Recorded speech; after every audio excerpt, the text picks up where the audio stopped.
Human courtship has survived plague, war, disco, and the invention of the podcast mic. Dating apps may have finally finished it off. Here are 10 entitled men on dating apps who have absolutely bonkers expectations of women. Number 1, Erik, a carpenter from Maine, who invited a woman to help re-roof a haunted church on their first date. Erik's profile described him as old-fashioned, which apparently meant unpaid labor under supernatural working conditions. His message read, "I thought we could grab coffee, drive north for 2 hours, and replace the slate roof on a 175-year-old church before winter sets in. Nothing strenuous. You'll mostly hold the ladder and carry shingles. Please ignore any ghostly voices whispering, 'You are the wanted one.'" They did the same thing to my cousin Dale. When she declined, Erik replied, "Hard to find women who want to build something together anymore." Erik, sir, she wanted mozzarella sticks. You offered her a starring role in a Stephen King miniseries plus, a tetanus booster.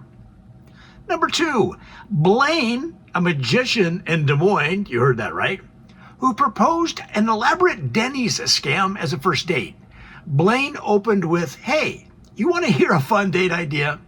I cut you in half, we put each section in a separate booth, and we try to get the child discount at Denny's." When she failed to respond, he sent another message. "I bring my own saw, so you don't need to buy anything." 10 minutes later, most women say they want a guy with a sense of humor until a professional illusionist offers them pancakes. Blaine's profile photo featured him holding a dove near a dumpster behind a vape shop. The dove appeared exhausted by his career choices. Number 3, Curtis, a regional sales manager in Phoenix, who wanted a woman to attend his family reunion and pose as his fiancée before meeting him. Curtis wrote, "Are you free Saturday? My family reunion starts at noon. Wear something classy but outdoorsy. My aunt rents a dunk tank. Also, I already told everyone we got engaged during a hot air balloon ride over Sedona." She asked whether he wanted to meet for coffee first. Curtis replied, "I don't have time for endless interviews. My grandmother ordered a sheet cake with our faces on it." He included a photo of the cake. The bakery had printed Curtis beside a stock image of a smiling brunette wearing a headset, presumably plucked from a customer service brochure. Curtis added, "You don't have to resemble the cake exactly. My family drinks a lot." Number 4, Randall, a self-described entrepreneur in Tampa, who expected his matches to help launch a seafood-themed cryptocurrency. Randall's bio read, "Seeking my lobster queen, must understand blockchain or be willing to learn during dinner." His first message included a 42-page PDF titled "Clam Coin, Disrupting Ocean Wealth Through Decentralized Mollusk Assets." His second message arrived 6 minutes later. "Did you read the white paper?" When she said no, Randall sent, "I need a partner who supports my dreams. Also, can you invest $8,000 by Friday? Early adopters receive a commemorative bucket." Randall's profile listed his occupation as founder CEO. His LinkedIn page listed his occupation as seasonal jet ski attendant. Number 5, Gavin, an amateur astronomer in Portland, who wanted a woman to move into his backyard observatory and monitor possible alien activity. Gavin wrote, "Dinner sounds good, but my schedule depends on cloud coverage. I need someone awake from 2 to 5 a.m. watching the western sky while I sleep." She asked whether he had seen anything unusual. "Oh, not yet," Gavin replied. "Mainly raccoons. One raccoon has an agenda." Gavin later explained his ideal partner would move into a converted storage shed equipped with binoculars, a camping chair, and a toaster oven. "Rent is free," he wrote. "You pay utilities and report any blinking lights using my color-coded binder system." Nothing ignites romance like an unpaid graveyard shift in a man's yard while an ambitious raccoon surveys the perimeter. Number 6, Travis, a divorced youth football coach in Ohio, who asked a woman to help confront his longtime enemy at a medieval festival. See, Travis suggested they meet at the Renaissance Fair. Okay, normal enough. Turkey legs, jousting, a man named Gary selling candles from a tent. Unfortunately, Travis had a broader mission. There's a guy named Wendell who runs the leather pouch booth. We have unfinished business. I need you to walk beside me carrying this ceremonial mace so he understands I have moved on emotionally, but remain prepared. She asked what Wendell had done. "Oh, he sold me a belt in 2018, Travis wrote. "It curled at the edges." Travis also requested she wear a velvet gown and introduce herself as Lady Bramblethorn, protector of the Western food court. "Stay in character," he said. Wendell exploits hesitation.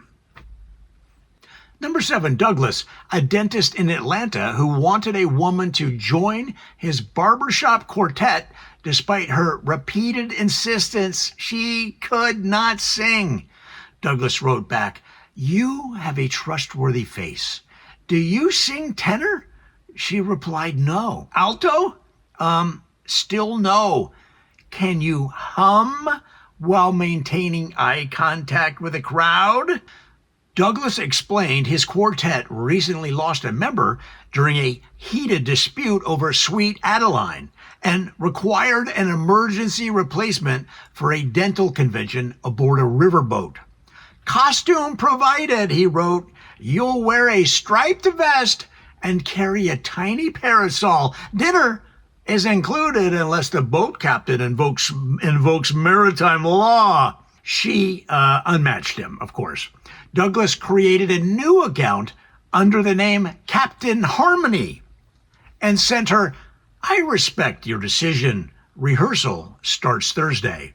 Number 8, Preston, a finance guy in Manhattan who expected a woman to help him win an argument with his building's doorman.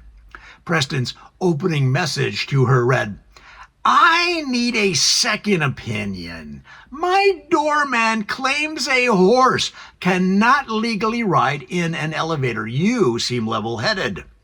She asked whether Preston owned a horse. Not currently," he said. "I leased one for a networking event." Preston wanted her to arrive at his building wearing business attire, carrying a clipboard, and impersonating an attorney specializing in vertical livestock access. "Keep it casual," he wrote. "Mention federal protections, but don't overplay your hand." Now, when she declined, Preston replied, "Modern dating lacks teamwork." Now, the horse, meanwhile, waited outside beside a parking meter, trapped in a legal dispute nobody had requested. Number 9, Mason, a wellness influencer in Boulder, who wanted a woman to spend the weekend helping him apologize to a mountain. You heard that right. Mason's profile promised deep conversations, spontaneous travel, and radical honesty. His opening proposal delivered on each promise in the least appealing form possible. "I'm driving into the Rockies Friday night to repair my relationship with Mount Albert. I said some harsh things during a trail run. I need a witness. She asked what he had said to the mountain. It's personal stuff, Mason said. I questioned its prominence. His plan involved hiking 6 hours uphill, building a small altar from ethically sourced stones, and reading a 14-page apology while she played a hand drum. Bring snacks, he added. The mountain has not forgiven me yet. Mount Elbert remained unavailable for comment, presumably because Mount Elbert had a full schedule, being a mountain. Number 10, Leonard, a tax preparer in New Jersey, who wanted a woman to attend his ex-wife's wedding and perform an original breakup ballad during the reception. Leonard wrote, "You seem fun." Random question, do you play piano? She said she had taken lessons as a child. Perfect, he said. My ex-wife gets married next Saturday. I reserved a keyboard player slot near the dessert table. Leonard had composed a 9-minute song titled, "Congratulations, Denise. I hope his boat starts." He wanted his date to accompany him while he sang, release 2 white doves during the final chorus, and wheel in a papier-mâché replica of his ex-wife's new husband's fishing boat. Nothing disruptive, Leonard wrote. Classy closure. When she stopped responding, Leonard sent one final note. The doves are non-refundable. Somewhere in New Jersey, 2 innocent birds remained booked for a wedding revenge musical staged beside a chocolate fountain.